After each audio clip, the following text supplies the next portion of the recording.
Look at that sunrise. where everybody dies.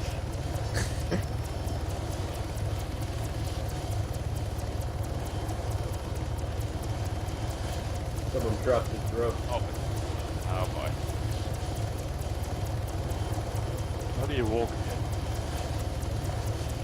Guys, don't jump out, you'll just kill the helicopter yet again.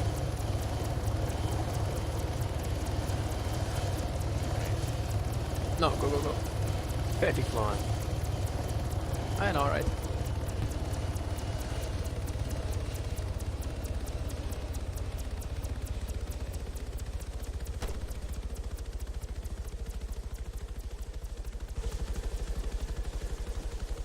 Okay. So. Celebratory smoke grenade. Don't start throwing some Stop. stuff. Stop. Who's doing that? Fuck. Okay. That's after briefing goes. Yeah. So, debriefing. What do we think went well? What do we think went badly? So, what do people think went well? You mind if I jump in? Yeah. Alright, I think the whole combined arms element was brilliantly executed. Combination between the infantry, the tanks, the aircraft, I think it works extremely well. That's what I joined USEC for, and I'm glad to see it's being pulled off today. Second that, yeah, it was very immersive. Okay. So, I mean, from my perspective, I got a bit worried at times that people were getting. I thought people might get bored of the vehicles and things, and like the paratroopers not getting a bit like. That everybody was happy with like that amount of action and the way that happened. Yeah. The wait wasn't too long. I think it was too fast on parts even. Too far? Yeah, we had to move out ASAP and then, we had to wait again. It was a little... It's Milsim, that's what happens in the real world. To be fair, I mean, I timed it. Down. But when I timed it, admittedly, I knew where I was going to be going at any point. So when I timed it, the timings matched up. There's not really much I can do about that. I personally thought it was quite good because it was quite suspenseful with the convoy and vehicles. Nice. Okay. So, bad things. What do people think went wrong? I got shafted several times by my team. I came back for you. Okay. Oh man, that was funny. That was fucking horrible though. Yeah. I might chime in if I can. I felt that, I don't know whether this happened in Lancer 2, but especially in Lancer 1, there was a lot of sort of, I don't know, not quite disorganization, but there was a lot of people just not following orders and not doing things that we should be doing. Like, occasionally, shots would be fired, and they wouldn't be being fired at bad guys, they would just be being fired for no particular reason. And then often formations were just completely screwed up, like we'd be forming a wedge, and then in 10 seconds it'd be tactical blob. Yeah. So, I don't know. Just my 2 cents. Yeah. To be fair, half of us are new. Like, I agree. That is true. Yeah, I agree. But did all you guys enjoy what you kind of seen and everything like that? This was my first mission today, and it was absolutely fantastic. Even after I completely screwed up at the beginning by fragging my own team. But yeah, it was fun. I call court martial. Awesome. Court martial. I got something to chime in here. Just like over the radio, you gotta like confirm that you heard stuff, because we had like the same contact report come in like 6 times. It's just easier to like, like Roger or whatever, like just like affirm. Yeah. Even if just one person does it. But is there with like target confirmation? There's is there a way to have like a callback so that everybody knows that it's spotted? Scene. Yes, yeah, just callback scene on the radio or indirect. But who does that? Like the op. The one who sees the target. It doesn't matter. No, but does it get confirmed by like the squad leader or by the ops? If the squad leader just asking for a second pair of eyes, to help target or engage a target. So it's kind of dynamic and it's different. I mean, if you see a tank, you're going to want your AT guy to see it, but normally you'll get 1 or 2 scenes, and it's like a confidence boost. You got somebody else that's helping you. Yeah, exactly.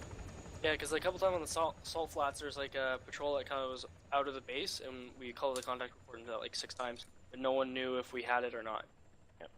Yeah, that's what I mean. Yeah. So is there like from like the person that's leading the op that it gets called out to all the squads? To be honest, that's more between inter squads. So those of you that don't know, the way that we work is we've got squad radios. So that's what you guys were hearing. Squad leaders will have a backpack, which means that they get other squads, plus they get aircraft, vehicles, and me. So basically, on that net, they can pass stuff in between squads, and ideally, if there is a large enemy contact or whatever, there's 3 tanks over there, and they can call it on the company net, so we all hear it.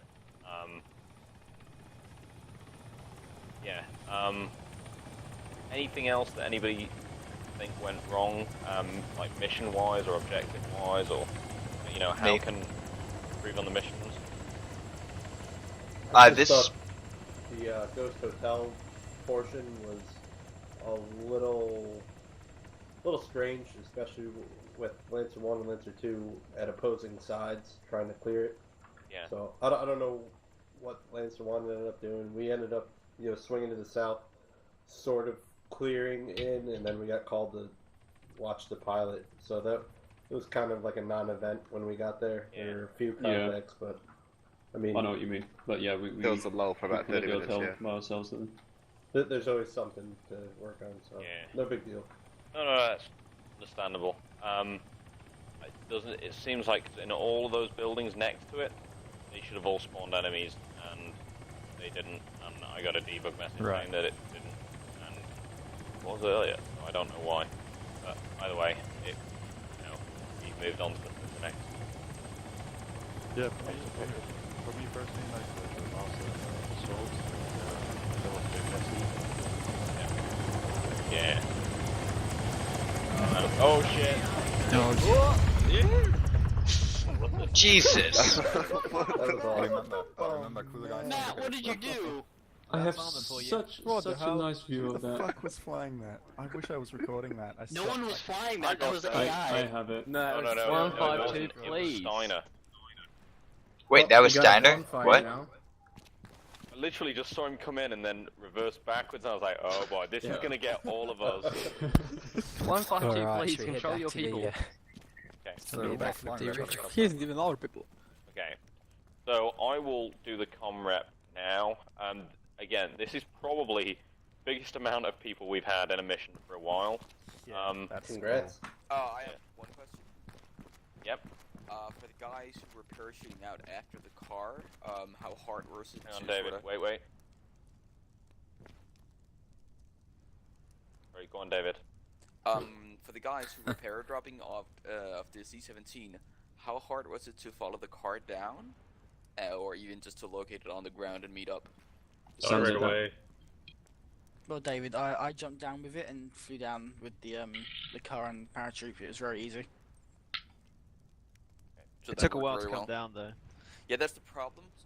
Since it force deploys the parachute, so if I'm too far up, that means you're basically gonna have to wait like 40 minutes for it to actually drop down. But I think it was the most successful one we've done so far. I just wasn't sure if you were actually able to follow the car down all the way. Worked fine. It was good in timing because almost when we reached the truck itself, it just landed. It took us like 10 seconds in between from that. So By the time it landed, we'd all regrouped, so it was pretty good. Yeah. I took the easy way and I just fell through the ship and spawned at the fob. So it seems that we still have issues with the LHD, but these are being worked on and improved on. Cool. Yeah, so thank you everybody for turning up. You will also get, for those of you that don't know, this is part of a campaign. This is a penultimate mission. This was the penultimate mission. The last mission in the campaign will be next week. I will post a briefing sometime this week. I'm so pumped. Yeah. So the way that campaigns work in USEC, for those that don't know, there are a series of interlinked missions with a storyline, and taking part you'll get a special ribbon For this one, you'll get 2 because we're part of the UN. So you'll get a UN ribbon saying you helped out with the UN. I was thinking NATO, but then I was like, I'll just check the helmets just to make sure. It's awfully late here. But UN is not allowed to shoot, though. Yeah. No, it's technically this isn't a UN mission, but it's alright. Well, no, you say this now, but I can cite you like 20 different ones. Somalia, UN shooting people. Yeah, they shoot people, but they do not. They are not intended as a combat force that goes into a war zone and stops the war. Peacekeeping force. Defensive. We're a peacekeeping force. We're keeping the peace. Yeah, we are not forcefully. We are actually doing the opposite right now. It's alright though. Okay. Anyway, so this will be the last one. You'll all get ribbons. If anybody doesn't, if you message myself or Stark, who is our director of personnel, The squad leaders can give ribbons, right? Yep. Yeah, you can. I'll sort it out for the new guys. Yeah, so thank you all for turning up. Hope you enjoyed it, and hopefully see you next week for the latest and hopefully best.